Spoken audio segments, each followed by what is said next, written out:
네, 여러분들께서 이철용 권사님의 보고와 그리고 영상을 통해서 보셨지만 캄보디아 시엠립의 머스터 시드 학교 건물을 저희들이 건축을 했습니다. 여러분, 머스터 시드 한국말로 하면 겨자씨 아닙니까? 그래서 오늘 말씀을 성경에 나오는 겨자씨에 대해서 예수님의 겨자씨 비유에 대해서 여러분들과 함께 말씀을 나누면서 함께 배움의 시간을 갖기를 원합니다. 마태복음 13장은 하나님 나라의 비유가 집중적으로 모여있는 그런 장입니다. 여기 보면 씨 뿌리는 사람들의 비유가로 시작을 해서 밀과 가라지의 비유, 겨자씨와 누룩의 비유, 밭에 숨겨놓은 보물의 비유, 좋은 진주를 구하는 상인의 비유, 그리고 그물의 비유가 마태복음 13장에 다 담겨져 있습니다. 예수님께서는 하나님 나라의 모습을 우리들에게 이 비유를 통해서 가르쳐 주신 겁니다. 그런데 오늘 본문 말씀인 겨자씨와 누룩의 비유는 특별히 하나님의 나라가 갖는 변화의 능력을 우리들에게 가르쳐 주고 있습니다. 겨자씨는 팔레스타인에서 가장 작은 씨앗 가운데 하나입니다. 또 가장 작은 것을 말할 때 사용되는 관용적인 표현으로도 쓰여지게 되어 있습니다. 예를 들어서 우리 한국 사람들은 작은 것을 말할 때 눈곱만 하다 혹은 코딱지만 하다 이렇게 표현을 쓰지 않습니까? 겨자씨만 하다라고 하는 것은 아주 작은 것을 뜻합니다. 저는 성지순례를 하면서 겨자씨도 봤고 겨자나무도 봤습니다. 그런데 이 작은 겨자씨가 싹이 더 자라가지고는 10피트 가까이 되는 나무가 됐다는 겁니다. 하나님 나라의 시작은 이 겨자씨의 한 알처럼 미미하고 보잘것없을지라도 자라서는 큰 나무를 이룰 것을 주님께서는 이 비유를 통해서 말씀해 주신 것입니다. 주님께서는 이 비유를 내다보셨습니다. 미래를 내다보셨어요. 비유를 통해서. 보잘것없이 보이는 12제자와 함께 하나님 나라의 복음을 전파하셨지만 주님께서는 가슴속에 이 희망과 이 꿈을 가지고 계셨던 겁니다. 이 꿈은 역사 속에서 그대로 이루어집니다. 갈릴리 한 구석에서 시작된 하나님 나라의 복음의 운동은 로마를 뒤엎었고 세계 속으로 퍼져 나갔습니다. 그리고 오늘도 계속해서 이 복음은 땅끝을 향해서 힘있게 선포되고 있는 줄로 믿습니다. 그러하기에 겨자씨의 비유는 허풍이 아니었습니다. 과장이 아닙니다. 이 비유는 역사 속에서 그대로 이루어졌습니다. 오늘도 이 비유는 실현되어져 가고 있는 줄로 믿습니다. 누룩의 비유도 마찬가지입니다. 한 여자가 가루 서말 속에 섞어놓은 누룩, 보이지 않고 미미해 보이지만 이 누룩은 가루 서말을 부풀게 만들었다는 겁니다. 가루 반죽의 변화를 가져다 주었습니다. 어떤 성서학자는 가루 서말이란 바로 인간의 지, 정, 의 세 가지 요소를 뜻한다고 이야기하지만 꼭 그렇게 기계적으로 해석할 필요는 없을 것 같습니다. 어쨌든 이 누룩의 비유 역시 하나님 나라의 복음이 갖는 변화의 능력을 말하고 있는 겁니다. 이 복음은 단순한 학설이 아닙니다. 도덕적인 교훈의 차원 정도가 아니라는 겁니다. 이 복음 안에는 하나님의 능력이 담겨져 있습니다. 그러기에 이 복음은 인생을 변화시켜 왔습니다. 그리고 역사를 변화시켜 왔습니다. 이 같은 변화는 오늘도 이어져 나가고 있습니다. 오늘도 수많은 사람들이 하나님 나라의 복음 안에서 거듭난 인생을 살아가고 있습니다. 하나님 나라의 복음 안에서 나라와 민족의 역사도 거듭나 새로운 페이지를 기록해 나가고 있다는 것입니다. 겨자씨와 누룩은 바로 하나님 나라의 복음이 갖는 변화의 능력을 가르쳐주고 있습니다. 그 복음 안에 임하는 새로운 인생, 새로운 역사를 증언해 주는 겁니다. 우리 모두도 이 복음 안에서 변화된 삶을 살아가게 되었습니다. 변화된 세상 만드는 일에 함께 우리가 이렇게 동참하는 것입니다. 이제 좀 더 구체적으로 말씀을 드릴까 합니다. 여러분, 하나님 나라의 복음 안에서 무엇이 우리는 달라져야 합니까? 우리가 변화되어야 한다면 무엇이 달라져야 합니까? 첫째로 먼저 하나님 나라 복음 안에 달라지는 것은 관계입니다. 관계의 변화입니다. 예수님을 믿으면 관계가 달라집니다. 예수님을 믿기 전 우리의 관계는 수평적, 편명적인 관계가 전부였습니다. 우리의 관계는 부모님과의 관계, 친구와의 관계, 직장과의 관계, 사회생활 속에서의 관계 이런 것들이 전부입니다. 인간, 직장 혹은 소유와의 관계들입니다. 그러나 복음 안에서 예수 그리스도를 믿게 되면 또 하나의 관계가 시작됩니다. 그것이 바로 하나님과의 관계입니다. 부활하셔서 살아계신 우리 주님과의 관계입니다. 이 관계는 수직적인 관계입니다. 그리고 입체적인 관계입니다. 그런데 하나님과의 관계란 여러 관계 속에 한 가지 관계로 머물지를 않습니다. 하나님과의 관계, 이 수직적인 관계는 모든 관계를 세우는 기초가 된다는 겁니다. 모든 관계의 근본입니다. 부모와 자녀와의 관계, 부부 사이의 관계, 직장에서의 관계, 이 모든 관계는 하나님의 관계의 빛에서 재조명되고 다시 정립되게 되어 있습니다. 성도 여러분, 하나님께서 정말 살아계시다면 그분과의 관계처럼 중요한 것이 정말 우리 모두가 살아계신 하나님 앞에서 살아간다면 이 하나님과의 관계는 모든 관계의 근본이 되어야 합니다. 모든 관계를 세우는 기초라는 것입니다. 지금까지의 내 인생은 바로 이 하나님 때문에 달라질 수밖에 없습니다. 아니, 달라져야 하나님께서는 결코 인포메이션, 지식의 한 조각이 아니십니다. 우리 머릿속에 gat혀있는 하나의 사상체계도 아닙니다. 물론 이론도 교리도 중요합니다. 그러나 그 이론, 그 교리의 내용 되시는 하나님은 지금도 살아계신 하나님이신 줄로 믿습니다. 그러하기에 그 하나님과의 사귐은 내 인생에서 제일 중요한 예라는 겁니다. 내 인생이 세워지는 기초입니다. 하나님을 믿는다고 하면서도 이 관계의 변화가 없다면 하나님은 돌아가셨던지 아니면 정말 살아계신 하나님을 믿지 않던지 살아계신 하나님과의 이 관계는 내 인생에 혁명을 일으킬 수밖에 없습니다. 내 인생에 변화의 물기를 가져올 수밖에. 아까 보고에도 있었지만 룬소피 목사님께서 우리가 학교 헌당 예배 후에 그 정글 속에 있는 그 교회를 방문을 했어요. 룬소피 목사님께서는 주일날은 그 학교에서 예배를 드리시지만 토요일날은 그곳을 방문해서 그곳에서 말씀을 전하시고 특별히 그곳에 있는 아이들에게 관심을 갖고 목회를 하십니다. 그 머스터드 시드 학교의 모토가 Nurturing Future Leader입니다. 미래의 리더들을, 지도자들을 양육하는 것이 바로 그분의 목회의 주제였었어요. 그래서 이곳에서 처음 목회를 시작하셨을 때 그 정글에 있는 교회에 캄보디아 내전 이후에 이곳으로 이전해 온 사람들과 그리고 그 정글 속에 살던 기존에 있던 사람들 사이에 깊은 골이 있었습니다. 아직도 그 근처에는 우리도 직접 눈으로 봤는데 지뢰가 발견되고 있어요. 그걸 보면 아주 전쟁이 심했던 곳인 것을 우리가 알 수가 있습니다. 서로 신뢰하지 못하기 때문에 예배 시간에도 그 두 그룹들이 따로 앉아서 예배를 드렸답니다. 그런데 한 번은 지금같이 이렇게 교회 건물이 있기 전에 그냥 지붕 밑에서 이렇게 예배를 드릴 텐데 비가 오는데 한쪽으로 비가 들이치니까 그쪽에 앉아있던 새 이주민들이 비를 피해 할 수 없이 기존 주민들이 앉아있는 곳으로 자리를 옮겨가지고 같이 앉았답니다.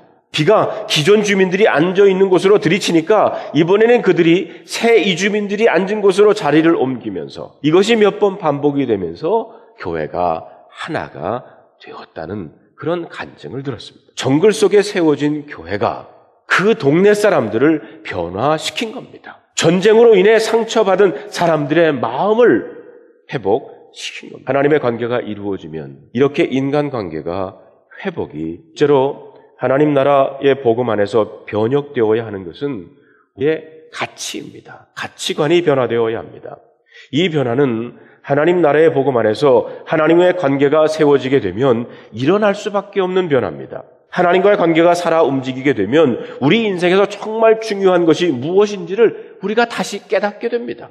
가치관, 가치체계의 변화가 오게 됩니다. 이전에 좋던 것이 이제는 값없는 것임을 깨닫게 됩니다. 그렇게 내가 집착하고 구하던 것이 복음 안에서 변화를 체험하게 되면 별 볼 일 없는 것임을 깨닫게 됩니다. 그런데 이 가치의 변화야말로 그리스도인의 삶을 살아가는 데 있어서 가장 변하기 어려운 가운데 하나라는 겁니다. 많은 사람들이 예수님을 믿어 구원받는 것은 좋은데 지금 내가 편하게 느끼는 이 가치관은 포기하지 않으려고 합니다. 그냥 이대로 세상의 가치관 따라서 그렇게 살려고 합니다. 그러니까 예수님을 수십 년 믿어도 별로 우리들이 달라지는 것이 없습니다.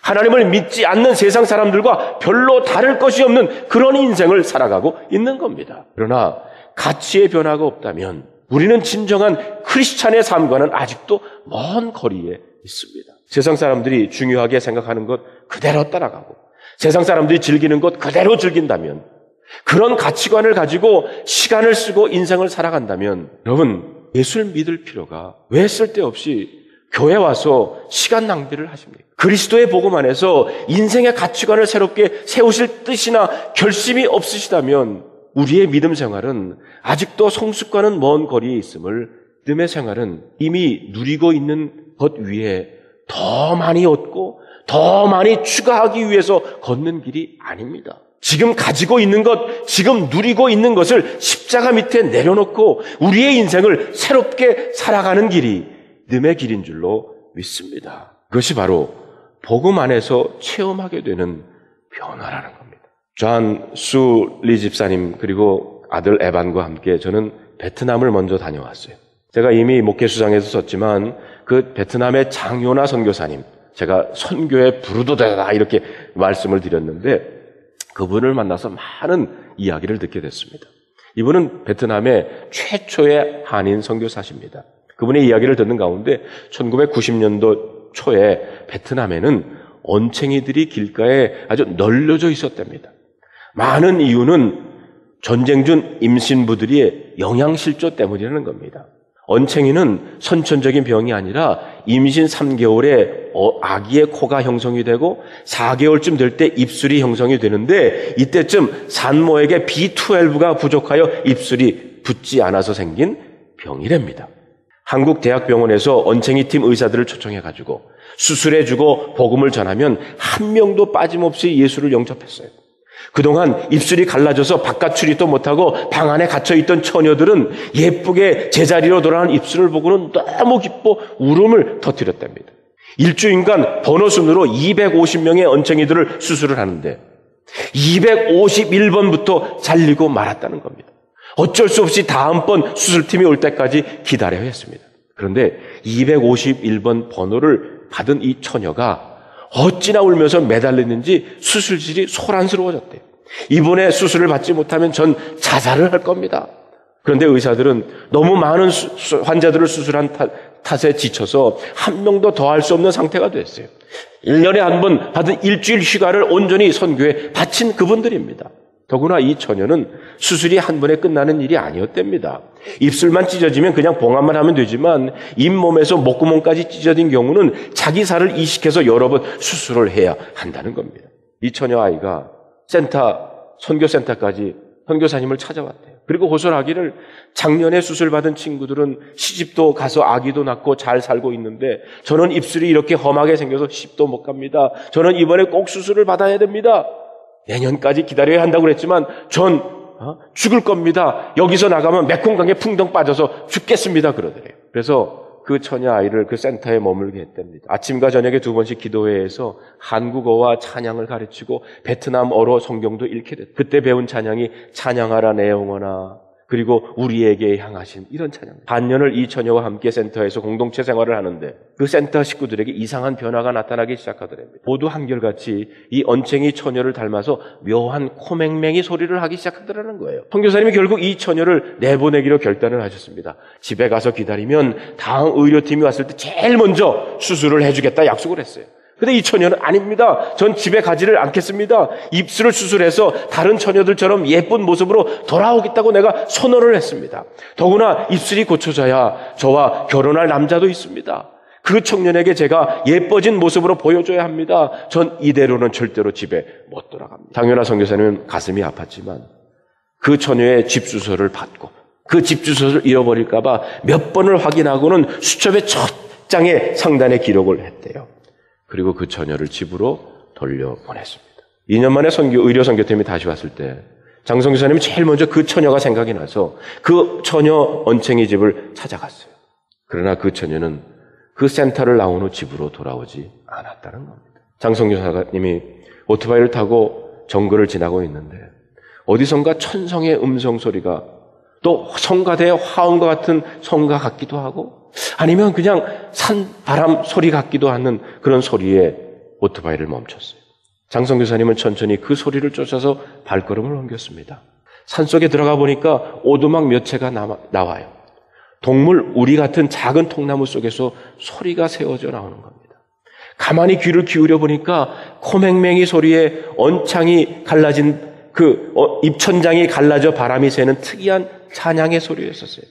우리에게 향하신 여호와의 인자하심이 크고 크도다 크시도다, 크고 크도다 크시도다.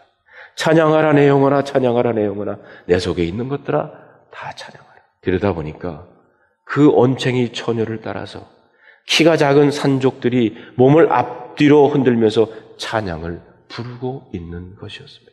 너무 반가워서 너 여기 있었구나. 절 찾으셨어요? 그럼 내 수술 차례인데 어디로 갔는지 알 수가 없었어. 너희 집에 갔었는데 모두 내가 어디로 갔는지 모른다고 하더구나. 집에서 걱정을 대단히 한다. 왜 여기 와 있니? 이 깊은 산속에. 이렇게 물었어요. 그러자 이 언챙이 처녀가 전 센터에서 나온 후 죽으려고 무조건 북쪽으로 향해 걸었습니다. 내가 언챙이라고 흉보는 사람들을 피해서 이 깊은 산속으로 들어와 죽으려고 했어요. 그런데 여기까지 와서 이 산족들을 만났고 이 사람들에게 센터에서 선교사님으로 배운 찬양과 성경 말씀을 가르치고 있었습니다. 선교사님이 물었습니다. 너 여기서 행복하니? 네, 여기가 바로 천국이에요. 이 사람들이 절 필요로 해요. 아주 말씀을 잘 배우고 그대로 쫓아서 살아요. 그런데 너 언챙이 수술 받아야 되지 않니? 지금 의료팀이 저기 와 있단다. 처녀가 대답하기를, 선교사님, 이제 그런 거 필요 없어요. 수술만 하면 말도 세지 않고 더 똑똑히 발음하고 전도도 잘할 수 있는데 먼저 수술 받으러 가자. 아니요, 필요 없어요. 사람들이 저를 어떻게 보든 이제는 상관없어요. 전 여기서 너무 행복해요. 하나님이 나와 함께 하시는데 이런 것을 버리고 어디로 갑니까? 외모가 어떻든 저는 이제 관심이 없습니다.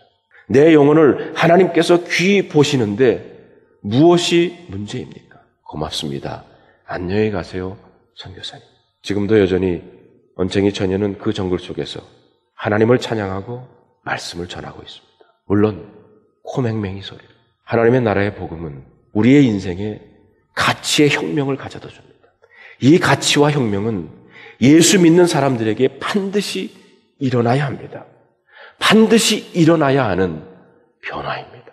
실제로 겨자씨와 누룩같이 하나님 나라의 복음 안에서 일어나야 할 변화는 삶의 변화입니다. 인생의 변화입니다. 이 변화는 어쩌면 가장 힘든 변화일 수도 있습니다. 그러나 이 변화가 일어나지 않는다면 우리 믿음도 아직도 생각이나 관념을 벗어나지 못하고 있는 겁니다. 여러분, 믿음은 사상을 넘어섭니다. 믿음은 생각을 넘어섭니다. 믿음은 삶입니다. 믿음은 삶 속에서 고백되어져야 합니다. 행함이 없는 믿음은 죽은 믿음이라고 했습니다.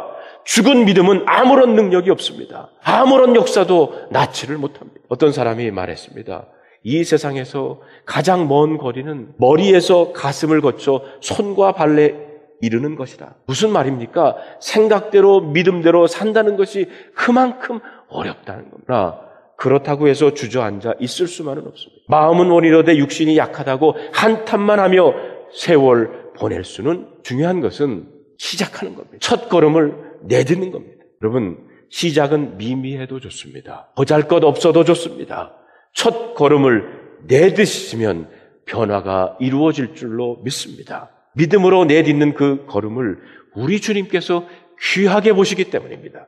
그 걸음을 우리 주님께서 붙들어 주십니다. 그리고 두 번째, 세 번째 걸음을 내디딜 수 있도록 성령님께서 도와주실 수 있을 줄로 믿습니다. 여러분, 두려워하지 마시기를 바랍니다. 신앙생활하는 것, 믿음 안에 거하는 것 두려워하지 마시기를 바랍니다. 실망하지 마시기를 바랍니다. 하나님께서는 여러분의 삶 속에서 위대한 변화를 이룩하실 수 있습니다.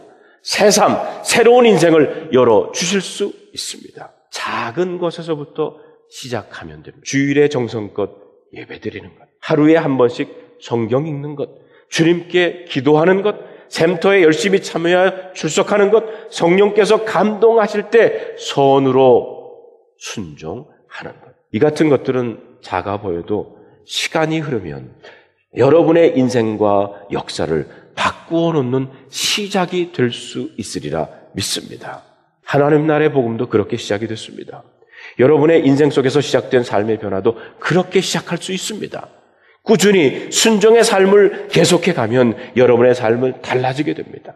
놀라운 변화의 역사를 맛보게 될 줄로 믿습니다. 사랑하는 성도 여러분, 시작하시기를 바랍니다. 여기서부터, 지금부터 시작하시기를 바랍니다. 복음 안에는 인생을 변화시키는 능력이 담겨져 있습니다. 변화는 삶 속에서 일어나야 합니다. 삶 속에서 보여져야 합니다. 하나님의 복음은 우리의 인생 속에서도 변화를 가져옵니다. 우리 모두는 이 변화를 우리의 삶 속에서 맛보아야 합니다. 우리도 나도 하나님 나라의 복음 안에서 변화되어야 합니다.